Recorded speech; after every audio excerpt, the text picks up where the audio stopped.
प्रथम दिन समस्ते विमान छाड़िबार 2 घंटा पूर्व विमान बंदर में पहुँचीजे एवं विमान बंदर में प्रवेश पूर्व निज हाथ में ओरिजिनल फोटो आईडी प्रूफ जेपरिकी Aadhaar card, PAN card, voter card और ड्राइविंग लाइसेंस रखिथिबे।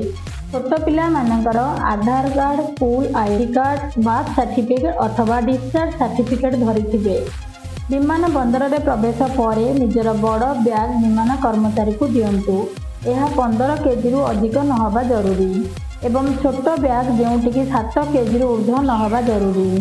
टंका, पैसा, क्रेडिट कार्ड, डेबिट कार्ड निज पाखरे रखंतु। विमान में बसिला परे विमानटी दिल्ली अभिमुखे यात्रा करिबो।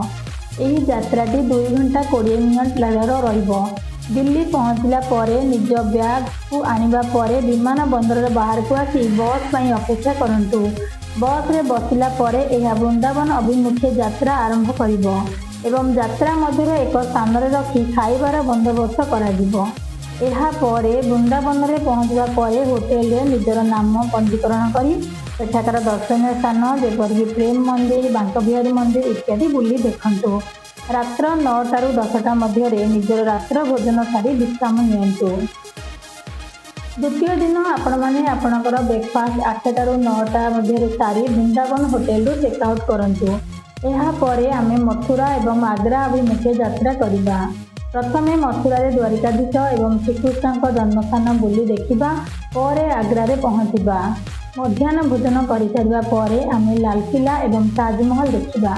ଏହାପରେ ଆମେ ଦିଲ୍ଲୀ ଅଭିମୁଖେ ଯାତ୍ରା କରିବା। ଏହା 3 ରୁ 4 ଘଣ୍ଟା ମଧ୍ୟରେ ଲାଗିବ ଏବଂ ହୋଟେଲରେ ପହଞ୍ଚିଲା ପରେ ନିଜର ନାମ ପଞ୍ଜୀକରଣ କରି ରାତ୍ର ଭୋଜନ କରନ୍ତୁ ଏବଂ ବିଶ୍ରାମ ନିଅନ୍ତୁ। ତୃତୀୟ ଦିନ ଆପଣମାନେ ସକାଳ ବ୍ରେକଫାଷ୍ଟ 8ଟା ରୁ 9ଟା ମଧ୍ୟରେ ସାରି ଦିଲ୍ଲୀ ଭ୍ରମଣରେ ବାହାରି ପଡ଼ନ୍ତୁ। ଦିଲ୍ଲୀରେ ସମସ୍ତ ଦର୍ଶନୀୟ ସ୍ଥାନ ଯେପରିକି ଇଣ୍ଡିଆ ଗେଟ୍, କୁତୁବ ମିନାର, ଲାଲ କିଲ୍ଲା, ଲୋଟସ୍ ଟେମ୍ପଲ, ଅକ୍ଷରଧାମ ଇତ୍ୟାଦି ବୁଲି ଦେଖିଲା ପରେ ହୋଟେଲକୁ ଫେରନ୍ତୁ।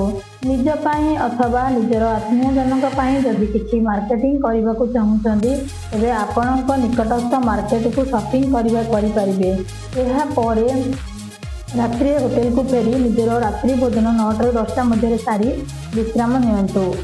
ଚତୁର୍ଥ ଦିନ ଆପଣମାନେ ବ୍ରେକଫାଷ୍ଟ 8ଟା ରୁ 9ଟା ମଧ୍ୟରେ ସାରି ସମସ୍ତେ ହୋଟେଲର ଲବି ଏରିଆକୁ ଆସି ଏକତ୍ର ହୁଅନ୍ତୁ। ଏହାପରେ ବସ୍ ଯୋଗେ ରେଲୱେ ଷ୍ଟେସନକୁ 9ଟା 30 ରୁ 10ଟା ମଧ୍ୟରେ ବାହାରିଯିବେ। ଧନ୍ୟବାଦ।